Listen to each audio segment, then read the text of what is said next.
बघूया 100% बातम्या। विरोधी पक्षनेते पदाच्या जबाबदारीतून मुक्त करून आपल्याला संघटनात्मक पातळीवर जबाबदारी द्यावी अशी इच्छा अजित पवारांनी बोलून दाखवली। अजित पवारांची ही इच्छा पूर्ण होणार का याची उत्सुकता आहे। त्यातच विरोधी पक्षांनी आता अजित पवारांना साथ घालायला सुरुवात केली।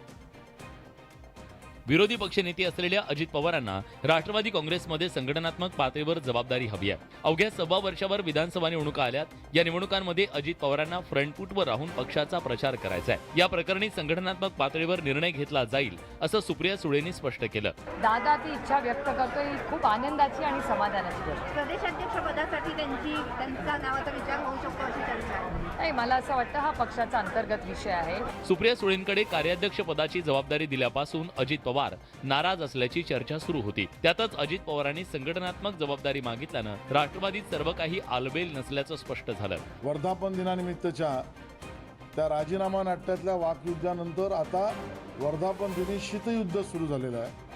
आता काही दिवसांनी टोळी युद्ध सुद्धा दिसेल। आता अजित पवारांनी इच्छा व्यक्त केल्यानं संघटनात्मक पातळीवर काम करण्याबाबत कोणती जबाबदारी शरद पवार देतात हे पाहणं औत्सुक्याचं ठरणार आहे। राष्ट्रवादी काँग्रेसमधल्या नेत्यांना प्रदेशाध्यक्ष पदाची चांगलीच भुरळ पडली असं दिसतंय। अजित पवारांच्या पाठोपाठ छगन भुजबळ यांनी सुद्धा इच्छा बोलून दाखवली आहे। ओबीसी नेत्याला प्रदेशाध्यक्ष करा असं मत छगन भुजबळांनी व्यक्त केलं। त्यामुळे राष्ट्रवादी काँग्रेसमध्ये घमासान होण्याची शक्यता निर्माण झाली। लोकसभा आणि विधानसभा निवडणुका आता वर्षभराच्या अंतरावर आल्यात आणि या निवडणुकांच्या आधी राष्ट्रवादी काँग्रेसमध्ये राजकीय घडामोडींना जोरदार सुरुवात झाली आहे। सुप्रिया सुळे आणि प्रफुल्ल पटेल यांना पक्षाच्या कार्याध्यक्षपदी नेमण्यात आलंय। दुसरीकडे प्रदेशाध्यक्ष पदासाठी अजित पवारांसोबत छगन भुजबळ सुद्धा इच्छुक आहेत। इतकंच नाही तर तो प्रदेशाध्यक्ष ओबीसीच असावा असा मुद्दाही त्यांनी मांडलाय। राष्ट्रवादी काँग्रेसमध्ये प्रदेशाध्यक्ष पदाचे इच्छुक वाढून राजकीय गोंधळ सुरू असल्याच्या मुद्द्यावरून सत्ताधाऱ्यांनी चांगलेच टोले लगावलेत। छोट्या समाजाचं कोणाला तरी अध्यक्षपद दिलं तर या लहान लहान समाजांच्या मनामध्ये सुद्धा आपण आपल्या पक्षाची चांगली प्रतिमा निर्माण करू शकतो असं मला स्वतःला वाटतं। राष्ट्रवादी काँग्रेसच्या प्रदेशाध्यक्ष पदाची धुरा सध्या जयंत पाटील यांच्याकडे आहे। आता प्रदेशाध्यक्ष बाबत अनेक नेत्यांनी इच्छा व्यक्त केल्यानं राष्ट्रवादी काँग्रेस समोर चांगला स्पेस निर्माण झालाय। यावर राष्ट्रवादी काँग्रेसचे अध्यक्ष शरद पवार काय निर्णय घेतात याकडे सगळ्यांचं लक्ष लागलंय। शरद पवारांच्या एका मास्टर स्ट्रोकनं राष्ट्रवादी पक्षावर दावा करणारे सर्व नेत्यांना त्यांनी गार केलं। दरम्यान एवढंच नाही तर सुप्रिया सुळे पक्षाच्या कार्याध्यक्षपदी विराजमान करत सुप्रिया याच त्यांच्या वारसदार असल्याचं अप्रत्यक्षपणे स्पष्ट केलंय। पण आता शरद पवारांनी सुप्रिया सुळेंना अप्रत्यक्षपणे महाराष्ट्राच्या मुख्यमंत्री पदाच्या उमेदवार म्हणून प्रमोट करायला सुरुवात केली आहे का अशी चर्चा आहे। शरद पवार सुप्रिया सुळेंच्या उपस्थितीत पुण्यात यशस्विनी पुरस्कार सोहळा पार पडला। यशस्वी महिलांचा उल्लेख करताना ज्या प्रकारे पवारांनी सुप्रिया सुळेंचे संदर्भ जोडले ते पाहता सध्या पवारांनी सुप्रिया सुळेंच्या नेतृत्वाला जनमानसात पोहोचवायला सुरुवात केल्याचं पाहायला मिळतंय। पवारांनी यापुढे जाऊन बापाच्या संपत्तीत मुलीचा समान वाटा असल्याचं सांगत सुप्रिया सुळे याच आपल्या वारसदार असल्याचं पुन्हा एकदा स्पष्ट केलंय। मुलीला सुद्धा वाटा हा कायद्याने द्यायचा, तो कायदा आम्ही तयार केला। खरं तर शरद पवारांनी आधी सुप्रिया सुळेंना पक्षाच्या कार्याध्यक्ष बनवत राष्ट्रवादीची धुरा त्यांच्या हाती सोपवली। त्यामुळे आगामी निवडणुकीतलं तिकीट वाटप सुप्रिया सुळेच करणार हे स्पष्ट झालं। पण ज्या पद्धतीनं आता शरद पवार आणि सुप्रिया सुळेंनी राज्यभर दौरे सुरू केलेत ते पाहता राज्याच्या मुख्यमंत्री पदाच्या उमेदवार म्हणून सुप्रिया सुळेंचं अप्रत्यक्ष प्रमोशन सुरू असल्याची चर्चा सुरू झाली आहे। मुंबईत 2 दिवस ईडीचं धाडसत्र सुरू आहे। कोविड काळातल्या घोटाळ्याबाबत महापालिकेतील तत्कालीन अधिकारी कर्मचारी आणि ठाकरे कुटुंबियांच्या निकटवर्तीयांच्या घरी हे छापे टाकले जात आहेत। या कारवाईमुळे मुंबईतलं राजकीय वातावरण तापलंय। आदित्य ठाकरेंचे निकटवर्तीय सचिव सूरज चव्हाण यांची बुधवारी रात्री उशिरापर्यंत ईडीनं चौकशी केली। सोबतच महानगरपालिकेचे तत्कालीन अतिरिक्त आयुक्त संजीव जयस्वाल आणि महापालिका उपायुक्त रमाकांत बिराजदार यांच्या घरीही धाड टाकण्यात आली। भाजपचे नेते किरीट सोमय्या यांनी महापालिकेत कोविड घोटाळ्यात भ्रष्टाचार झाल्याचा आरोप केला होता। त्यानंतर हे धाडसत्र सुरू झालं। मात्र कारवाईच्या या दबाव तंत्राला घाबरणार नसल्याचं ठाकरे गटाचे नेते म्हणतायत। तर दोषींवर कारवाईची मागणी सत्ताधारी आणि मनसेने केली आहे की जे शिवसैनिक आहेत, जे हाडामासाचे शिवसैनिक आहेत, ते अशा कारवाईने घाबरत नाहीत, अशा धमक्याने घाबरत नाहीत। आम्ही करोनावर मात केली म्हणून तुम्ही उघड डोळ्यांनी सांगता, मग का नाही लाईफलाईनवर तुम्ही ऍक्शन घेतली हा प्रश्न आहे। बुधवार आणि गुरुवारी सुरू असलेल्या कारवाईवरून प्रकरणाची पाळंमुळं आणखी खोल असण्याची शक्यता वर्तवली जाते. त्यामुळे आणखी कोण ईडीच्या रडारवर असेल या भीतीनं महापालिकेतला अधिकारी वर्ग भयभीत झालाय. शिवाय ठाकरे गटाचे महापालिकेशी संबंधित नगरसेवक आणि पदाधिकाऱ्यांचे सुद्धा धाबे दणाणल्याचं चित्र आहे. मुंबईतील वांद्रे पूर्व इथल्या शिवसेना शाखा क्रमांक 96 वर बीएमसीच्या अतिक्रमण विभागाचा हातोडा पडला. शिवसेना उद्धव बाळासाहेब ठाकरे पक्षाची ही जुनी शाखा असल्याचं सांगत स्थानिक शिवसैनिकांनी गोंधळ घातला. राजकीय सूडबुद्धीनं ही कारवाई करण्यात आल्याचा आरोप ठाकरे गटानं केलाय.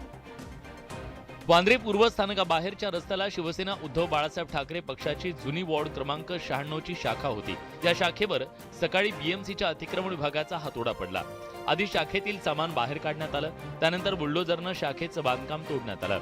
शाखा तोडण्याचं काम सुरू असताना स्थानिक शिवसैनिक जमा झाले आणि त्यांनी पोलीस आणि बीएमसीच्या विरोधात घोषणाबाजी केली. सत्ताधारी पक्षानं या कारवाईचं समर्थन केलंय. जे काही राजकीय हेतूनी आणि चिंदी मनानी ह्या काही कारवाया होत आहेत ते देशासमोर नाही तर जगासमोर येत आहे. ठीक आहे, तुमच्याकडे पॉवर आहे त्यासाठी तुम्ही घेतो ना ऍक्शन, पण कायदा पण आहे ना, मग कोर्टला जाणार. त्या ठिकाणी काही कारवाई होत असेल तर विरोध करायला पण माणसं नव्हती. याचाच अर्थ स्थानिक लोकांना हे जे झालंय ते आवडलेलं आहे. मुंबई महापालिका निवडणुकीच्या पूर्वी ठाकरे गट आणि शिवसेनेत शहकाटशहाचं राजकारण सुरू झालंय. जशी निवडणूक जवळ येईल तसं राजकारण अधिक तीव्र होणार आहे. मात्र यात सर्वसामान्यांना याची झळ बसू नये हीच अपेक्षा. मुंबईत लावण्यात आलेल्या एका बॅनरवरून जोरदार राजकारण सुरू झालंय. उद्धव ठाकरे आणि प्रकाश आंबेडकरांच्या सोबत औरंगजेबाचा सुद्धा फोटो लावण्यात आला होता. बॅनरवर आक्षेपार्ह भाषा वापरल्यानं विरोधकांनी आक्रमक भूमिका घेतली आहे. त्यामुळे राजकीय वातावरण तापलंय. मुंबईतल्या माहीम भागात लावण्यात आलेल्या या बॅनर्सवरून पुन्हा संघर्षाची ठिणगी पडली आहे. या बॅनरवर प्रकाश आंबेडकर, उद्धव ठाकरे आणि औरंगजेबाचा फोटो छापण्यात आला होता आणि बॅनर्सवर आक्षेपार्ह भाषा वापरण्यात आली होती. शांततेचा भंग करण्यासाठीच हा डाव रचण्यात आल्याचा आरोप विरोधकांनी केलाय. बॅनर छापणाऱ्यांनी बनवणाऱ्यांनी त्यांचं डोकं जरा चांगल्या ठिकाणी वापरलं, बुद्धी चांगल्या ठिकाणी वापरली तर देशाचं बल होईल. देशात जी महागाई वाढलेली आहे, देशात जी बेरोजगारी वाढलेली आहे ते कमी करण्यात थोडं डोकं वापरलं तर बरं होईल. वंचित बहुजन आघाडीचे अध्यक्ष प्रकाश आंबेडकर यांनी शनिवारी खुलताबाद इथल्या औरंगजेबाच्या कबरीला भेट दिली. या भेटीमुळे सत्ताधाऱ्यांनी उद्धव ठाकरेंची राजकीय कोंडी केली. मात्र आक्षेपार्ह बॅनरचं समर्थन होऊ शकत नाही असं सांगत कारवाई होणार असल्याचं भाजपनं स्पष्ट केलंय. जो बैनर लगा उसका कतई समर्थन नहीं, पर वो बैनर पर जो सच्चाई दिखी वह उद्धव ठाकरे जी और उनके गुट को मजबूर करती है चिंतन करने के लिए. दरम्यान माहीम भागात लावण्यात आलेले बॅनर्स लगेचच हटवण्यात आले. साताऱ्यातील खासदार उदयनराजे भोसले आणि आमदार शिवेंद्रराजे भोसले यांच्यातला भूमिपूजनाचा वाद आता उपमुख्यमंत्री देवेंद्र फडणवीस यांच्या दरबारी पोहोचला. या दोन्ही राज्यांमध्ये डॅमेज कंट्रोल करण्याचा प्रयत्न फडणवीसांनी केला. मात्र फडणवीसांची ही शिष्टाई यशस्वी ठरणार का याकडे साताराकरांचं लक्ष लागलं. साताऱ्यात शिवराज ढाब्याजवळच्या कृषी उत्पन्न बाजार समितीच्या नवीन जागेच्या भूमिपूजनावरून आमदार शिवेंद्रराजे भोसले आणि खासदार उदयनराजे भोसले आमने सामने आले होते. आता साताऱ्यातील या दोन्ही राज्यांमधली दिलजमाई करण्याच्या प्रयत्नासाठी राज्याचे उपमुख्यमंत्री देवेंद्र फडणवीसांनी पुढाकार घेतल्याची माहिती मिळते. कराड दौऱ्यावर असलेल्या फडणवीसांची पहिल्यांदा उदयनराजे आणि त्यानंतर शिवेंद्रराजेंनी स्वतंत्रपणे भेट घेतली. त्यानंतर पुन्हा दोघांची एकत्र भेट झाली आहे. दोघांनाही जनतेचे प्रश्न त्या ठिकाणी मांडायचे आहेत आणि मला असं वाटतं की अशा गोष्टी कधी कधी होत असतात, पण ते असं नाही आहे की बाबा जिथे काहीतरी फार गंभीर घडत आहे किंवा फार अडचणीचं आहे वगैरे असं काही नाही. आगामी निवडणुकीत साताऱ्यातल्या दोन राज्यांमधल्या वादाचा फटका बसू नये म्हणून फडणवीसांनी डॅमेज कंट्रोलसाठी दोन्ही राज्यांची भेट घडवून आणली आहे. आता फडणवीसांची ही शिष्टाई यशस्वी होणार की साताऱ्यात राजे विरुद्ध राजे संघर्ष सुरू राहणार याकडे साताऱ्यातल्या नागरिकांचं लक्ष लागलंय. तेलंगणाचं संपूर्ण मंत्रिमंडळ सोबत घेऊन तेलंगणाचे मुख्यमंत्री केसीआर येत्या 27 जून रोजी पंढरपुरामध्ये विठ्ठलाचं दर्शन घेणार आहेत.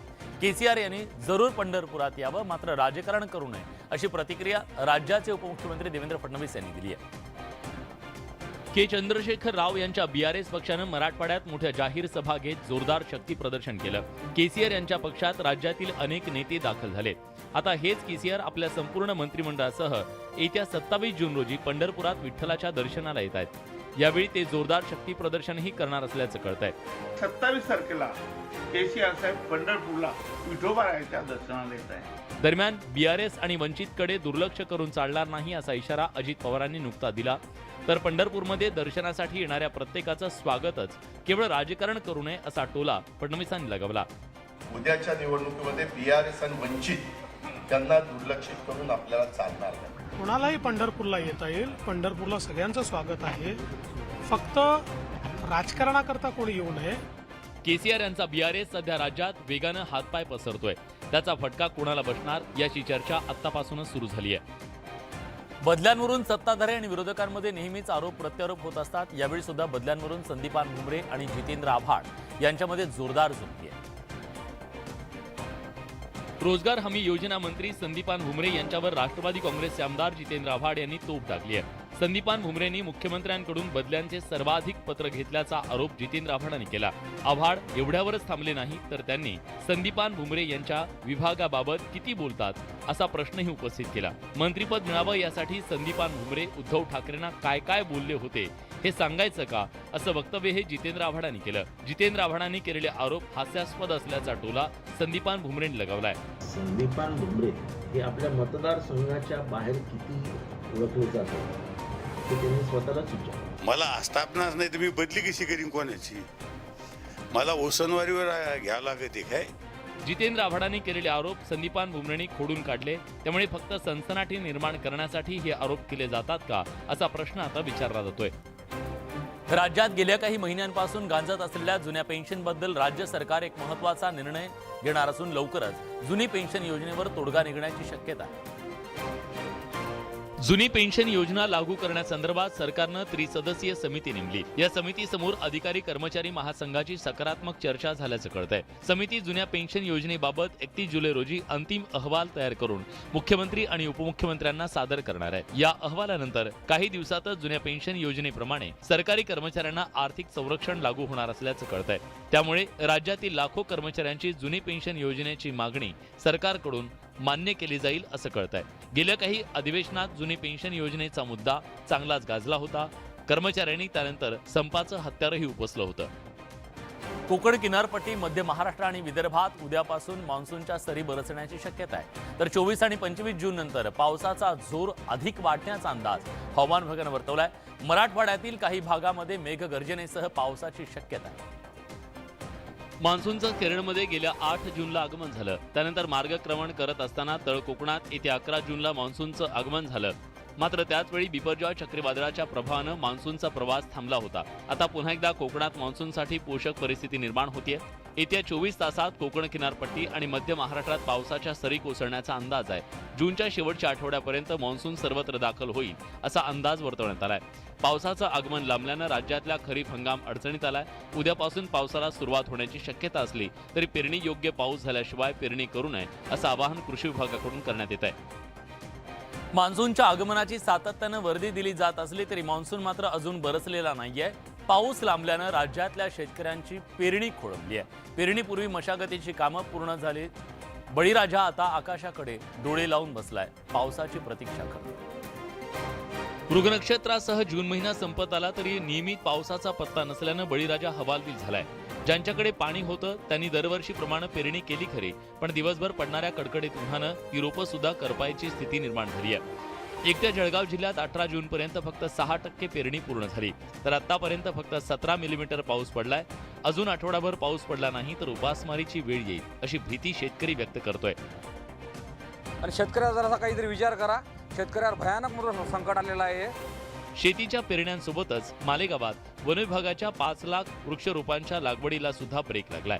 पेरणी उशिरा झाल्यास पुढे पिकं किती तग धरतील या चिंतेत सध्या शेतकरी आहे. त्यामुळे खरीप हंगामात अपेक्षित उत्पन्न कसं काढायचं हा प्रश्न बळीराजाला पडलाय. दर्शना पवार हत्या प्रकरणाचा उलगडा करण्यात पुणे पोलिसांना अखेर यश आलंय. या प्रकरणी पोलिसांनी राहुल हंडोरेला अटक केली आहे. लग्नाला नकार दिल्यानं राहुलनं दर्शनाची हत्या केल्याचं तपासातून समोर आल्याचं पोलिसांनी सांगितलं. MPSC परीक्षेत राज्यात तिसरी आलेल्या 26 वर्षीय दर्शना पवार हिचा राजगडाच्या पायथ्याशी कुजलेल्या अवस्थेत मृतदेह सापडला होता. या प्रकरणी पोलिसांना संशय तिचा मित्र राहुल हंडोरेवर होता. दर्शनाच्या हत्येनंतर फरार झालेला राहुल हंडोरेला पोलिसांनी अखेर मुंबईतून अटक केली. दर्शना आणि राहुल अनेक वर्षांपासून एकमेकांना ओळखत होते. दर्शना पवारनं राहुल हंडोरेला लग्नासाठी नकार दिला, त्यामुळे त्याने दर्शनाची हत्या केल्याची माहिती पोलिसांनी दिली आहे. राहुलला कडक शिक्षा देण्यात यावी अशी मागणी दर्शनाच्या कुटुंबियांनी केली आहे. लहानपणापासून यांची ओळख आहे इनफॅक्ट, आणि ह्याला लग्न करायचा होता त्या मुलीबरोबर. त्यांनी नकार दिला म्हणून हा गुन्हा करण्यात आलेला आहे असा प्राथमिक माहिती आहे. त्याला फाशीची शिक्षा झाली पाहिजे, त्याला तो राहिलाच नाही पाहिजे. अजून 10 मुलींचं पुढे नुकसान नाही झालं पाहिजे. अनेक वर्षांची ओळख आणि राहुलवर ठेवलेल्या विश्वासानं दर्शनाचा घात केला, तर दुसरीकडे प्रेमभंगाच्या रागातून राहुलनं स्वतःचं आयुष्य उद्ध्वस्त करून घेतलंय. शिकून नाव कमवायला आलेल्या या दोघांच्या कुटुंबियांची स्वप्न उद्ध्वस्त झाली आहेत. मुंबईकरांचा लोकल प्रवास आरामदायी करण्यासाठी आणि अपघात कमी करण्यासाठी वंदे मेट्रो लोकल सुरू करण्याचा निर्णय रेल्वे बोर्डाने घेतलाय. गेल्या महिन्यात घेतल्यानंतर बुधवारी या पार्श्वभूमीवर मुंबई रेल्वे विकास महामंडळानं 238 वंदे मेट्रो लोकलसाठी जागतिक निविदा काढली. आरामदायी आणि वेगवान प्रवास असं वैशिष्ट्य असलेल्या वंदे भारत एक्सप्रेसला प्रवाशांचा मोठा प्रतिसाद मिळतोय. मुंबईकरांच्या सेवेत लवकरच वंदे मेट्रो दाखल होण्याची शक्यता आहे. मेड इन इंडिया अंतर्गत तयार करण्यात आलेल्या वंदे भारत ट्रेन पाठोपाठ रेल्वे बोर्डानं वंदे भारतच्या धर्तीवर वंदे मेट्रो सुरू करण्याचा निर्णय घेतलाय. यात MUTP 3 मधील 47 आणि MUTP 3A मधील 191 वातानुकूलित लोकलचा समावेश आहे. यासाठी 20,000 कोटी रुपये खर्च येणार आहे. वंदे मेट्रो लोकल 12 आणि 15 डब्यांच्या असणार आहेत. वातानुकूलित लोकलच्या देखभालीसाठी मुंबई महानगर प्रदेशात 2 नवीन कारशेड उभारण्यात येणार आहेत. त्यासाठी भिवपुरी इथल्या जागेची निश्चिती करण्यात आली आहे. इंदापूरमध्ये संत तुकाराम महाराज यांच्या पालखीचं दुसरं गोल रिंगण सोहळा पार पडला. दरम्यान या पालखीचं इंदापुरामध्ये आशिष शेलार, हर्षवर्धन पाटील, धनंजय महाडिक यांनी स्वागत केलं. तर देवेंद्र फडणवीसांनी संत ज्ञानेश्वर माऊलींच्या पादुकांचं दर्शन घेत पालखी रथाचं सारथ्य केलं. इंदापुरात तुकोबांच्या पालखी सोहळ्यातल्या दुसऱ्या गोल रिंगणाचा सोहळा मोठ्या उत्साहात पार पडला. हरिभक्तीच्या विविध खेळात दंग झालेल्या वैष्णवांमुळे रिंगणात रंग भरला. मानाच्या अश्वानं वायू वेगानं प्रदक्षिणा पूर्ण केली आणि भाविकांनी हरिनामाचा एकच जयघोष केला. इंदापुरात संत तुकोबांच्या पालखीचं आगमन झाल्यावर आशिष शेलार, धनंजय महाडिक आणि हर्षवर्धन पाटलांनी पालखीचं स्वागत केलं. तसंच पालखी सोहळ्यात फुगडी खेळण्याचा आनंदही लुटला. माऊलीकडे आलेला प्रत्येक व्यक्ती वारकरी आहे. तो मुख्यमंत्री असो, उपमुख्यमंत्री असो, साधा माणूस असो, सगळे वारकरी आहेत. हीच माऊलीची खरं म्हणजे पुण्याई आहे. संत ज्ञानेश्वर माऊलींच्या पालखीचा बरडमध्ये आज मुक्काम आहे. दरम्यान राज्याचे उपमुख्यमंत्री देवेंद्र फडणवीस यांनी माऊलींचं दर्शन घेऊन पालखी रथाचं सारथ्य केलं. कारण आता विठ्ठल भेटीची आस लागली आहे. राज्याच्या विविध भागातून निघालेल्या पालख्या या विविध भागातून आता पंढरपूरकडे मार्गक्रमण करतायत.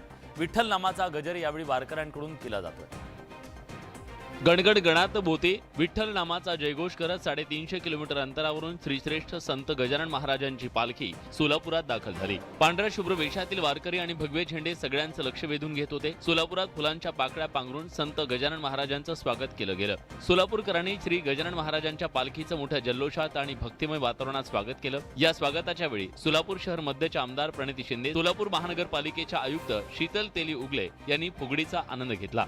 बळीराजावर आलेलं संकट दूर करण्याचं साकडं आमदार प्रणिती शिंदेनी घातलं. तिथे एकच साकडं घातलं की सोलापुरात, महाराष्ट्रात लवकर पाऊस पडू देत आणि जर दुष्काळाचं संकट असेल ते लवकरात लवकर दूर होऊ देत. जळगावातून निघालेल्या संत मुक्ताबाईंच्या पालखीचं धाराशिव जिल्ह्यातल्या भूममध्ये आगमन झालं.